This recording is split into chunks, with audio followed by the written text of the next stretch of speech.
Welcome back. We are pleased to be joined over Zoom by author, athlete, and UCSB graduate Lynne Cox, who will be at Chaucer's in Santa Barbara next week on Tuesday to promote and talk about her new book, Tales of Al, the Water Rescue Dog.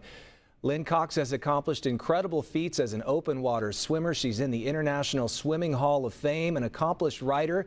And as we bring her in now, she has been drawn to this amazing story of dogs trained to do daring water rescues. Lynne, tell us all about it.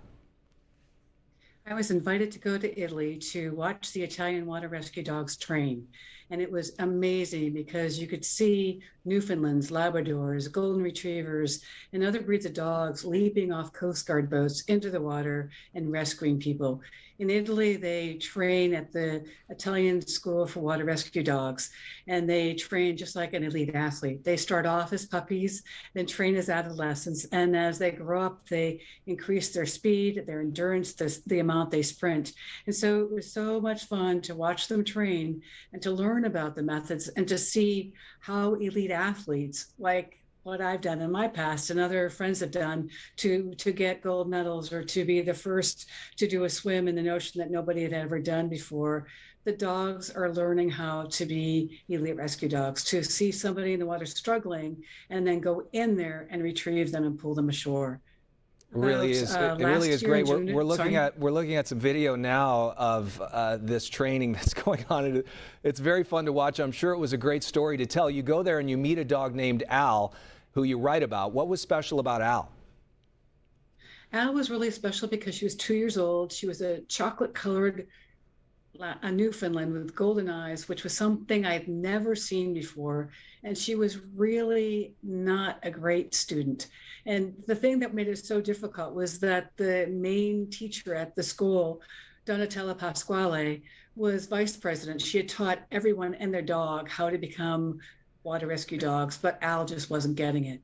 But the cool thing was that Donatella saw within Al a kernel of hope and kept working with her and believing in her. And there's a story about faith and courage and understanding and watching this develop just over the course of about 10 days that I spent with them. And it was an amazing story that I wanted to share, but also there's stories about swimming and about water and about fear and about overcoming fears of swimming and for dogs and for people. So it's really a happy story in a time when lots of stuff is going all around us. And I just thought it was time to share something that was bright and positive. Wonderful. You've swum the English Channel twice by the time you were 17. You've swum the Nile and the Bering Strait and enough miles to circle the globe twice. So what makes a good swimmer?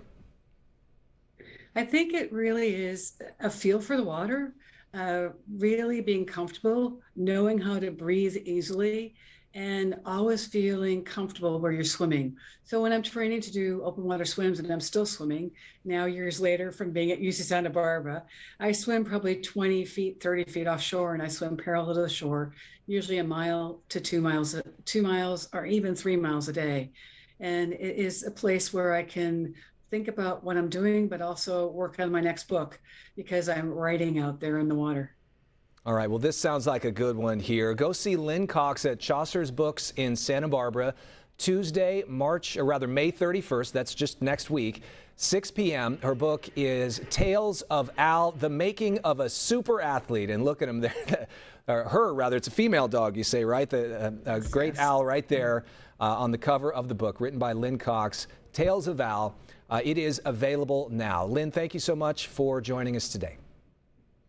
Thank you so much, Scott. It was really great. Thank you. You're welcome.